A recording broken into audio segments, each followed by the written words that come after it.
Welcome to the Ellevate podcast, conversations with women changing the face of business.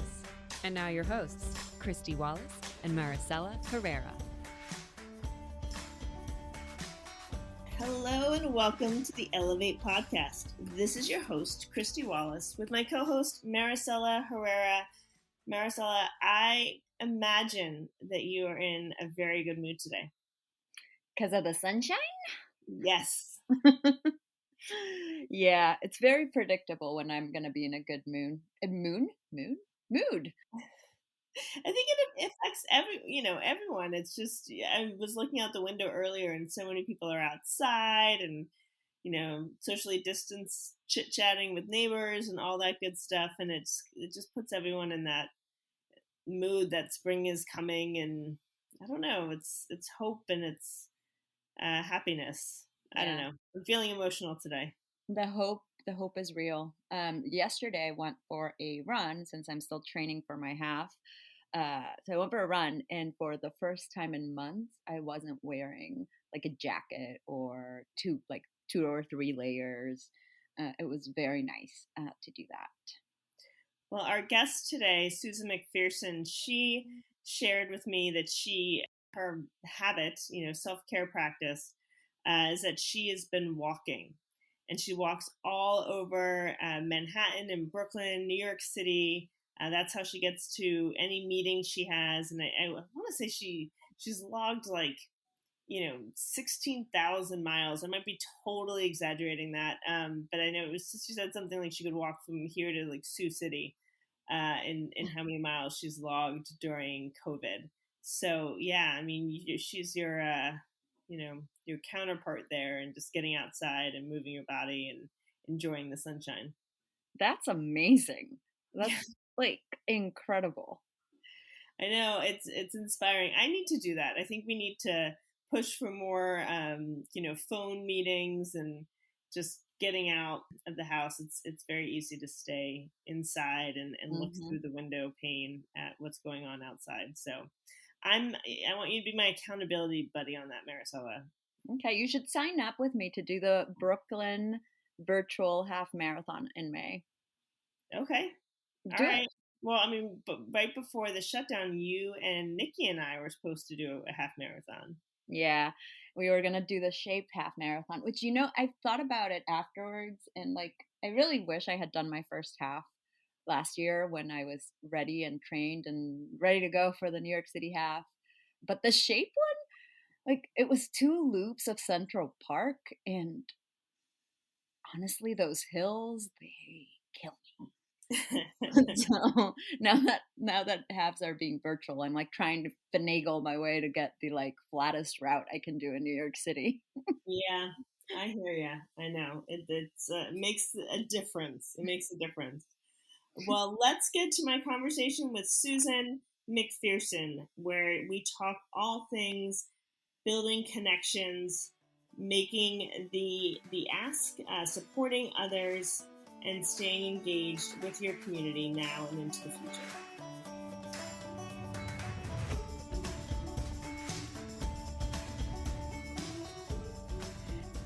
Susan, welcome to the Ellevate podcast. I have aspired to get you on here for quite some time. I think ever since we first met some time ago. And I'm really excited that you're here and we've got much to celebrate. So welcome. Thank you, Kristy. I am so very excited to be here, to hear your voice, and to even have this time to catch up with you. I know. So you and I love, today we're going to be talking all about networking. So for our listeners, get excited because this is important, not just in the past, but today. Today in the world we're living in, we need to have these conversations and understand how networking factors into our life, our support, our careers, and beyond. And Susan is the expert in this, but I can say Susan and I have been connecting over the past year on everything from WhatsApp to Zoom to email. We've been Clubhouse. I mean, you name it. We're on all these different platforms, and so it's been great. I feel like we were still together, Susan. Almost. I wouldn't go quite so far, but I agree. These, thank goodness, right? I mean, You think back, oh, I guess we can't think back to 1918, but what would we have done this past year without this technology? I have no idea. I mean, I also, mom of three kids who, I have an 11-year-old who's desperate for friends and for connection. And I just think how much it's helped him, all of us, family and beyond. So it's, Of course. it can feel overwhelming. How much have we talked about feeling zoomed out and, I don't want another, happy hour Oh, or of whatever course. that may be. So it's about finding, I think, the ways that technology fulfills you, and gives you that, Absolutely. connection. Absolutely. And it's funny, Kristy. I have to admit, my thesis for my book before I wrote it, and certainly before the proposal was accepted, was all about the fact that we had an over reliance on technology, and that we had inevitably ended up counting the clicks and likes and followers as our network or our community or how well we were doing. And to me, I kept thinking, wait, there's something, we've lost something if this is how we are considering our connections. And then, of course, I started writing the book and the world shut down. So all of a sudden, what had been something that might have been we were over relying on was our only means. Mhm. So it's been a very interesting year to write a book Have about connections. there, have there been specific platforms that have worked better for you over the past year? It's really come down to who I am interfacing with, if that makes sense, right? Mhm. I obviously, running my company, and our clients, Zoom, like for everyone was kind of the go-to, although, with a sprinkling of Microsoft Teams and Google Hangouts. But, I have to be honest with you, and maybe I'm aging myself, I'm 56. I still like the telephone. And I have found, walking has been extraordinarily therapeutic for me, but I would be walking and talking, I mean, interspersing with podcasts and NPR, but I found, speaking on the phone with people was very cathartic. Yeah, I agree with that. I also love the fun. I was actually social distance backyard at a friend's the other day, and my husband called me, and then my son called me, and then someone else called me, and she started laughing. She's like, "You're the only person I know who actually does things via phone calls. It's we just text each other." And I just feel the phone is so much more efficient. You just pick up and ask someone the question, and hear their voice and Exactly. make deeper connection. Well, and you know what? Unlike when we were growing up, the phone's always on us. We always have it right there, right? Yeah, I mean, well, maybe as one of three girls, and I have a twin sister, so we fought over the No. phone a lot growing up. I mean, we had this one phone in our room, and it was I remember call waiting, and we wouldn't pick up, so we'd be talking to our friend or our boyfriend and getting such fights about the phone. So maybe I am still holding on to now I have my own phone, so I use it as much as I can. With your own personal number, too. I know. But yeah, I would love, Susan, for you to share a little bit. You have such an interesting story, and today the work that you do is inspiring and it's impactful. I don't know how you have the energy and capacity for just the greatness that you produce every day. But I would love for you to share a little bit with our audience about who you are, who's Susan McPherson, where did you come from, and what are you doing now? Oh, well, first of all, those words make me blush, but just truly, truly magical to hear. Thank you, dear Kristy. I often say at this point in my life, and I think I mentioned earlier, I'm 56, that I've had 9 lives. And quite frankly, I don't think I would change anything because variety is the spice of life. And I think we're often asked, what would we tell our 20 something self now? And I don't know what I would say because I don't think there would be things I would do over. But I grew up in a small little town north of Albany, New York. You would probably only know it if you needed to fill your gas tank if you were en route from New York City to Lake George or the Adirondacks. And I studied history undergraduate. I went to graduate school, of all things, for broadcast journalism. My my first job out of college was working for the late Senator Ted Kennedy. And then I went to graduate school, and after graduate school, I worked for USA Today. And then I ended up moving from Washington, D.C. to California, and ended up with a company for 17 years, which I look back and I think, oh my God, how did I last anywhere for 17 years? Granted, there was a 5-year stint when I moved on and left and did other things, and then I boomeranged and came back. But I became one of those people that was a quote unquote special projects person, meaning every 2 years I would get to do something else, which was a formative lesson in learning a little bit about a lot of things. But I will say the one thread that was kind of, if you were to look at this very kind of just diverse career, well, there were a couple of threads. All of it had some sort of marketing communications. But the one thread from a human standpoint and from a personality standpoint was, of course, my love of connecting people. But the other was philanthropy and social impact. I was always getting involved with nonprofits wherever I would go, wherever I would live. And honestly, I have to believe that came from twofold. One, um, both my parents were very service driven. My father was a professor who taught at a women's college, um, and my mother worked for public television. And as a child, I would say to her, "Mom, why don't you work for the network TV, stations?" I mean, back then there were 3, 4, including PBS. And she would always say, "The content is so much more important, and it's a public service to work for public television." And so that was like bred into me. And also, because I moved a lot, I found that the greatest way to meet people would be getting involved in nonprofits. So inevitably, I became the person, whatever company I was working for, I was the person who would be the go to if the company wanted to fund a cause or support a nonprofit or buy a table at a gala. And fast forward to the mid 2000s, corporate responsibility and corporate social impact actually started to become a blip on the radar.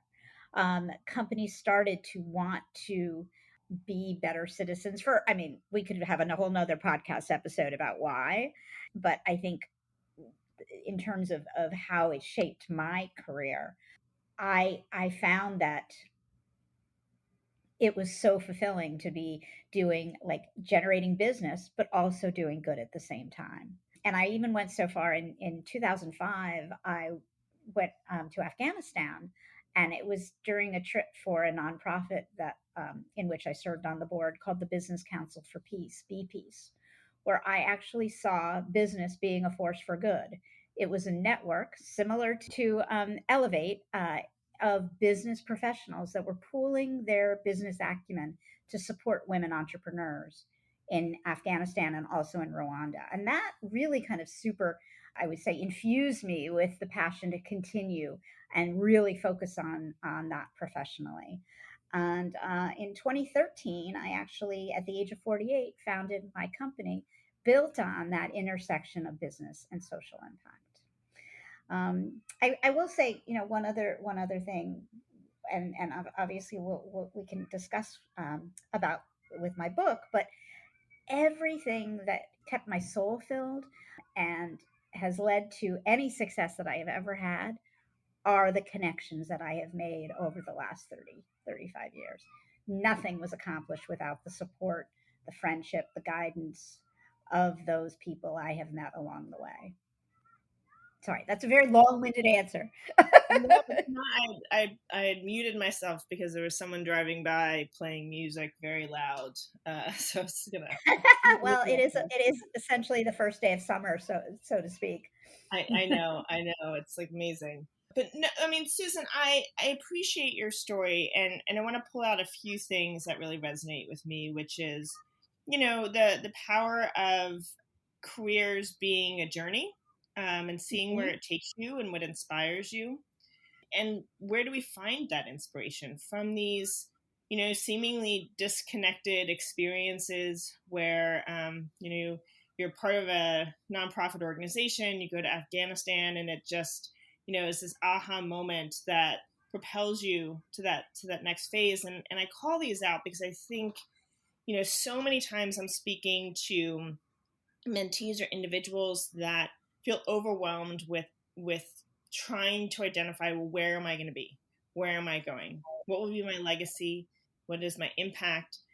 And I encourage people to just lean into that journey, to be curious, to look for inspiration everywhere around you, and to also see that journey as not just being your career and where you work, but the relationships you build, the organizations you're a part of, the causes you champion.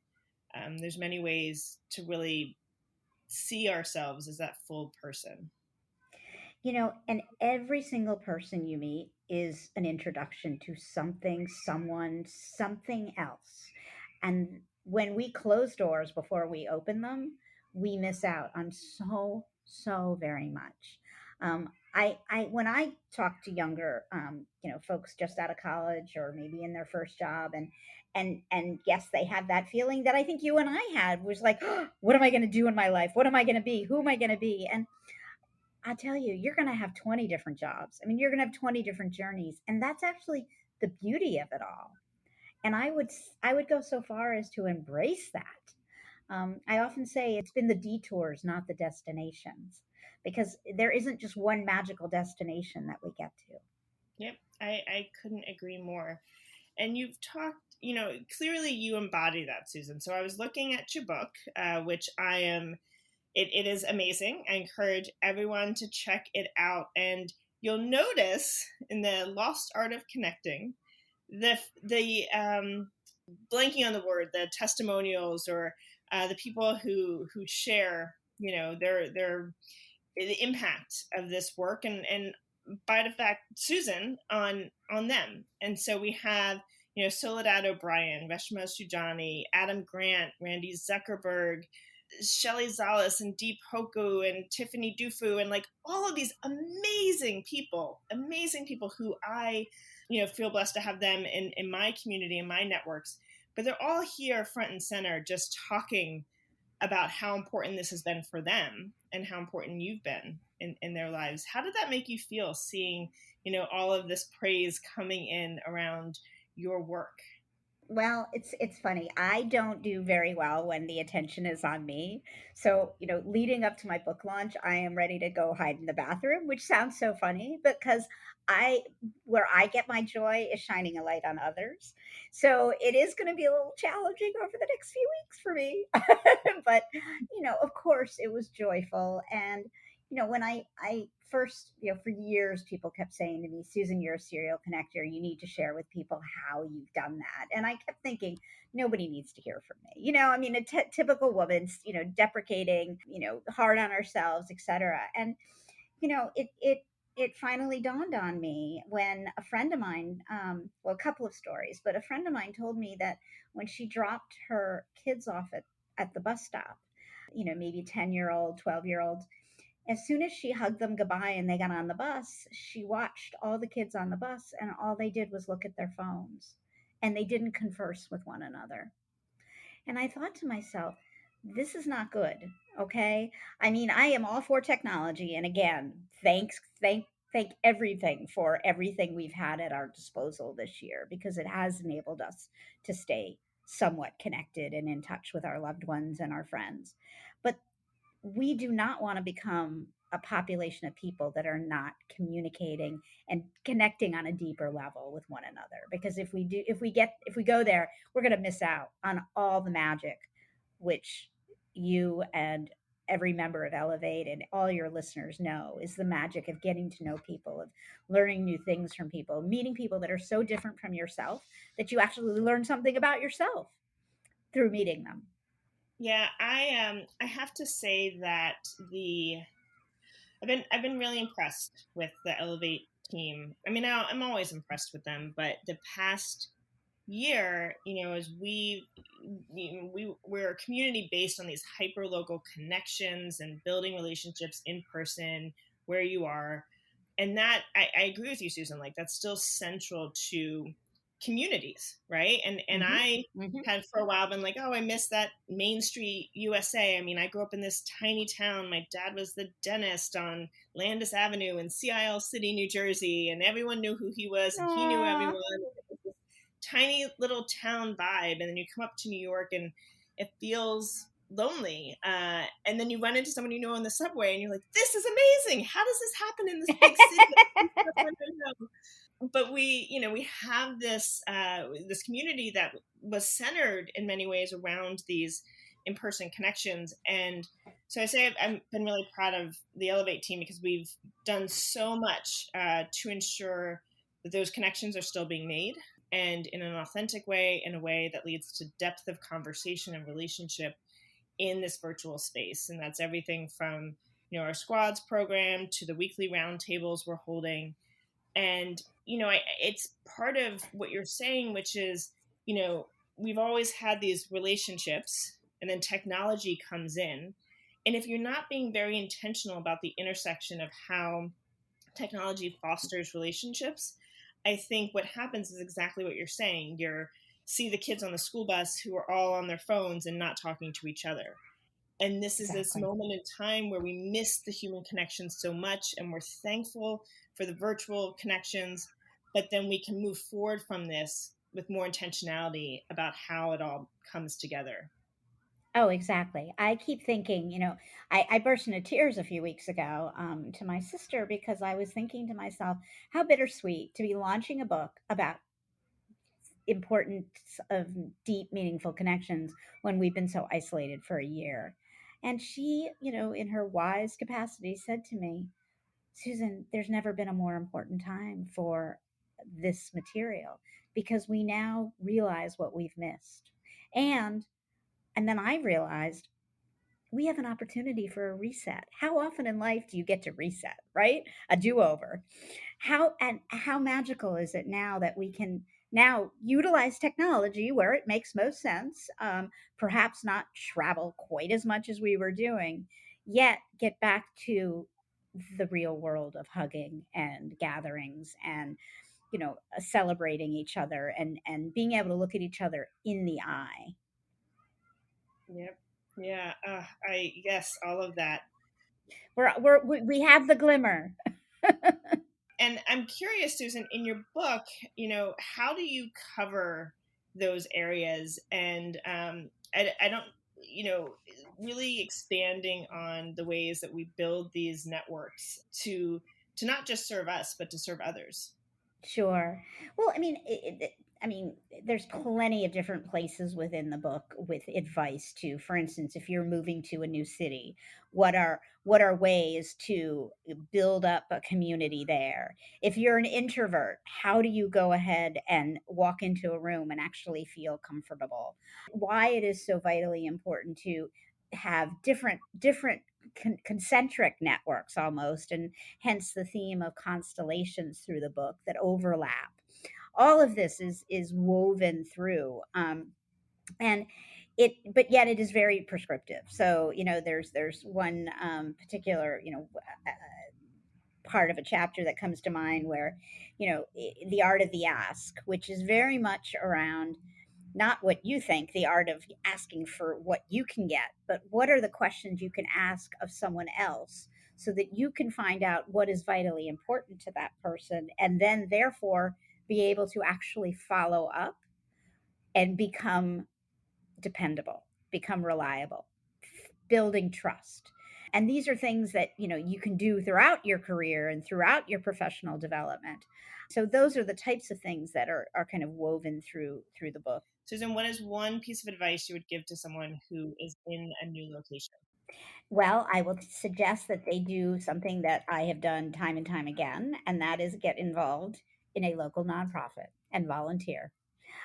Because you not only will meet people that have similar values than you, but you will meet people that come from different parts of life. Meaning, they may have a different professional background. They might have, might have grown up in a different part of the country or the world.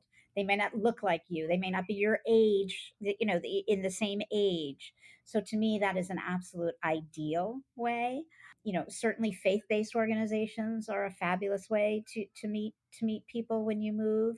But this is going to sound hokey, but you know, once we get out of this pandemic, go knock on your neighbors' doors. I realize that sometimes happens in suburbia, but it's fairly rare in New York City. Yes. Even if you're in an apartment building and you like live at like 10 feet away, so many people don't know their actual neighbors. And what a great opportunity to actually find out what you don't know. And good Lord, if you're ever in trouble, there's somebody really close by that you can holler for. Yeah. Kristy, over the years, I've always been asked by like, how do you find the time to do all this? How do you find the time to meet all these people? And in honesty, the more people I have met in life has made me more efficient because it means I know who to go to for what.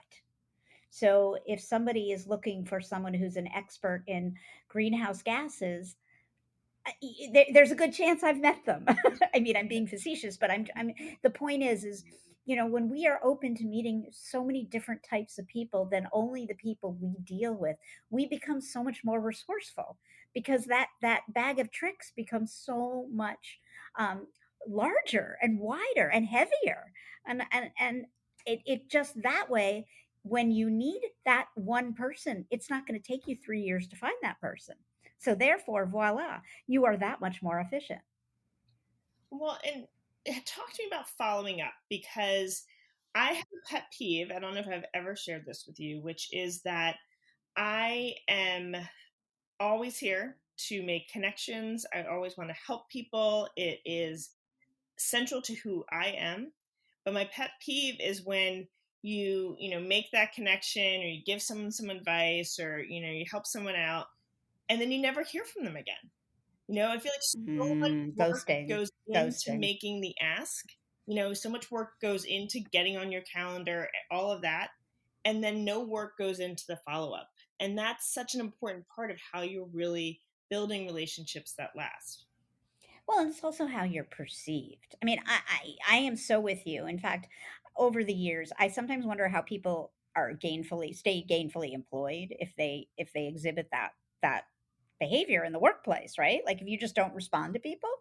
It's funny. My late father, again, who was a professor, and he was the old fashioned kind of professor, that history professor, that if you misspelled words in your essay, you generally didn't get above a C, right? I mean, it's a very old school teaching, but he also was always adamant that if any of my siblings and myself received a gift, if we didn't thank the person with a written letter, literally, within 24 to 48 hours, we would be in trouble. I mean, whatever that in trouble meant. Mhm. And I remember with his nieces and nephews, if he sent them a gift and they didn't, I mean, this is borderline psycho. if he sent them a gift and they didn't send a thank you note, he would send them a thank you note for them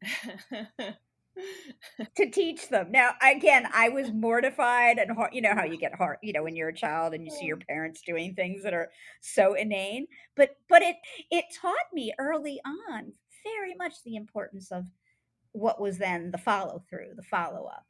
And I realize we all get busy, and it can become, what is it when you analysis paralysis, right? And my secret is I do it as soon as I can. And sometimes that means it isn't, this long-winded missive letter, but rather, a quick text just saying, it was great to meet you. I'm crazy busy for the next couple of weeks, but I'm going to make a note to get back to you when this has passed. And then I make a note so that I don't forget. And that to me has been very, very helpful because I don't want to lose that moment. I don't want to, have that pass because we all get busy. And certainly this past year, there have been enormous distractions, and rightfully so. Susan, do you consider yourself an introvert or an extrovert? What do you think? Are you extrovert? Yes. Although I will tell you, and Maura Aarons Melee, who wrote Hiding in the Bathroom, I do often want to hide in the bathroom. Okay. I mean, there have been many times in my life I wanted to crawl under a desk or disappear, right? I mean, I'm tiny, and oftentimes, I walk in a room and no one notices me. So sometimes it's like, okay, it's too much of an effort to try to get people to notice me. I just want to hide. Well, I ask because I'm an introvert. I know you talk about this in your book, and you have some tips and tricks, and yeah, I mean I'm great one-on-one, one-on-one connections. I really enjoy Mm-hmm. humans. I'm fascinated, and I love listening and learning and all that stuff. But walking into a big room, a cocktail party, I can see it now, with everyone's got their wine or their drinks, and you walk in and everyone's mingling and in these little groups. And I don't know what to do with myself.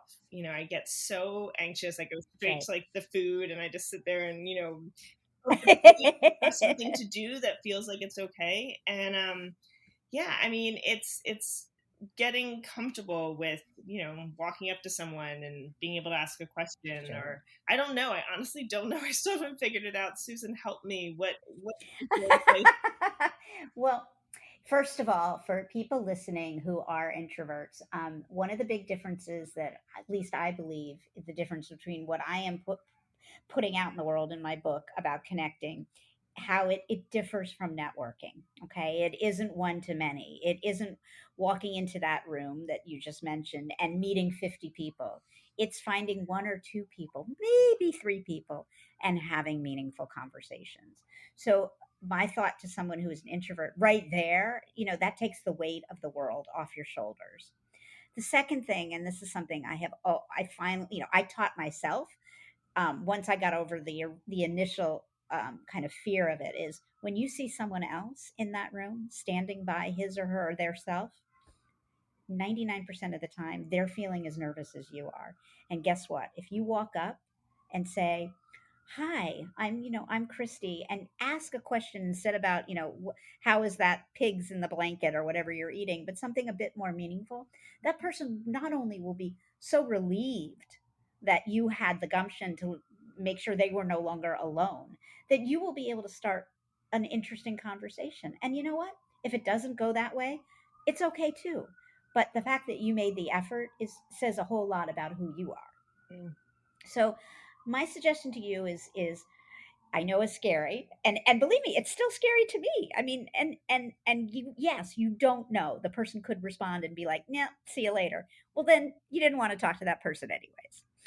But I think if you can walk up and say something, for instance, like, "Wow, now that we're out of the pandemic, where, if you could pick anywhere in the world, would you want to go?" Or, you know, now that we are getting past, what are kind of you hoping to do this summer? These types of questions are a bit more meaningful and can elicit some interesting conversations, rather than, how is that white wine in that Mhm. glass, or, how are you today, which really can fall on kind of deaf ears. Yeah, I really appreciate that, and the reframing helps. Susan, there's a section in your book that I really love. It's well, always take and innovate on the meeting. What do you mean by that? Well, because the meeting doesn't have to be just it doesn't have to be two people sitting across from a table from one another. And it can be all sorts of, it can be a walk and talk. It can be a phone meeting. It can be, a jog meeting. And to me, that is we have to get out of our just the habit of doing things the same way. And I also think and this may or may not be in the book, and I can't remember right at this moment, but I do think it's very much about asking more than you're talking and learning how to listen better. I was astounded to learn how woefully bad we are at listening, humans, and what we miss by not listening. And and to me, when you think about what you actually miss out on, it's kind of upsetting. Hmm. I've learned that through the podcast, to be honest, which is we tend to listen with the intent to respond. And so while someone's speaking, you're just in your brain kind of thinking like, ooh, what should I say next? What should I say next? Or, also thinking about what am I doing for dinner tonight or whatever it is, instead of listening with the intent to really listen. And when you're truly, hearing someone's words and intent and following along and engaged, I think that adds a level of depth and richness to the conversation, which then translate to the strength of that connection. Exactly. Perfectly said. Susan, you and I are just like so we're super super cheerleaders for the power of connecting, and I'm so excited that you wrote this book. I have to also tell you, and shame on me for not remembering when I was talking about my journey, but one of the first organizations I joined when I moved to New York City in 2003 and knew one person, my sister, was 85 Broads, which for your listeners who may not know was the precursor to Ellevate. And actually, that was how I started meeting people outside of the company that I was working for, which was really the only connections I had. I love that. I was on a panel last night with Jacqueline Ebanks, who's the New York City Commission on Gender Equality's executive director. And so I was really excited to be on with her. She's just amazing. And we're in the virtual green room beforehand. And she is like, Kristy, I was a part of 85 Broads. I love it. I'm so excited. And it just makes me so happy to know, all the people who have been part of our community, and to see how much they're changing the world, to see their success. Susan, I want to end this conversation with a quick lightning round to get to know you a little bit better. I'm going to ask you a few questions. Oh, no. What is your favorite day of the week? The favorite day of the week, I would say Thursday, because it's not quite, we still have Friday and the weekend to look forward to, but we're not there yet. When we're taping this on a Thursday, so I get you on your favorite day of the week. Pretty great. Are you an early bird or a night owl? The first half of my life, I was very much of an early bird, and now I love late nights and I love sleeping in. I kind of feel like I'm the same way. But although part of that shift has happened during COVID, like I've just, I don't know, I've stayed up so much later, and hopefully can sleep in. Sometimes it just means yes. But you try. Who would be your dream dinner guest? I would have to say my late mother. I would love to be able to sit down and basically give her an update of everything I've done since I was 22, and actually find out what she's been up to since she was taken from us quite far too early. Yeah, I'm sure she would be so proud, especially as you talked about her on the podcast and the work that she did, and how that's really inspired you. So I would love to be a fly on the wall at that dinner. Oh, thank you. Thank you. And I will just say, she was known as a serial connector back in the 70s using a typewriter and the telephone. So if anybody wants to wonder if this is authentic, it's about as authentic as you can get. I mean, that's definitely the lost art of connecting, telephone and typewriter. You bet. You bet. Do you have a morning staple, something you need to get your day off on the right foot? Yes, blowing bubbles in my Phoebe's belly. Phoebe is my puppy. That's so sweet. Susan, do you have a top self-care practice? I have to say it's changed throughout my life. I was, I ran 6 marathons in my 20s and 30s. I drank my fair share of wine over the years. But what has been so therapeutic for me over this past year of being alone every day is walking. And I laugh to share this, but since September, which is when I started tracking, I've walked almost 1,400 miles. Oh my goodness. That is amazing. Where do you go? So everywhere. But in circles, obviously. I mean, if you plot it out on a map, I guess I could be in Sioux City, but all through Brooklyn, over the bridges, Battery Park. I've walked to Stuytown to visit friends from Brooklyn. Yeah, it's probably a little neurotic, But you know why I think it has been so helpful is I've seen people all along the way. Mhm. And I have a very social dog who inevitably would jump up and kiss people. So guess what? I would have to have a conversation. So Yeah. essentially I'm living this notion of connection. And Susan, do you have a final thought you'd like to leave with our listeners today? Well, first of all, a final thought is a bow to you and what you have created, Kristy. It's just so magical to watch, and the Ellevate community is so vitally important to so many. So that's one thing.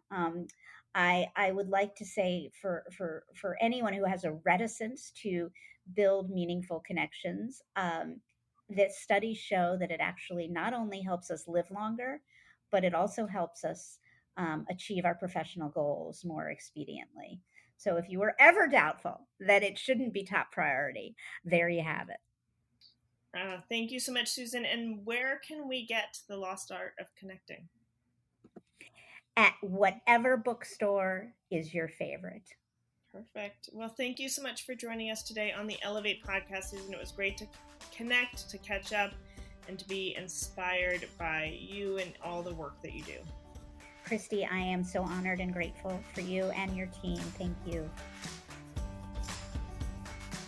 Thanks so much for listening to Ellevate. If you like what you hear, help a girl out. Subscribe to the Ellevate podcast on iTunes, give us 5 stars, and share your review.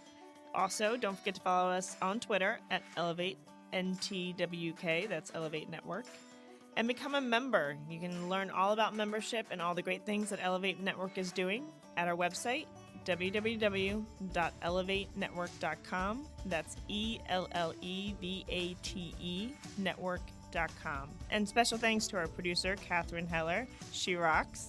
And to our voiceover artist, Rachel Griesinger. Thanks so much, and join us next week. 92% of households that start the year with Peloton are still active a year later. 92% because of a bike? Not just bikes. We also make treadmills and rowers. Oh, let me guess, for elite athletes only, right? Nope. It doesn't matter if you're an avid exerciser or new to working out. Peloton can help you achieve your fitness goals. 92% stick with it. So can you. Try Peloton bikes, tread, or row risk-free with a 30-day home trial. New members only. Not available in remote locations. See additional terms at onepeloton.com/home-trial.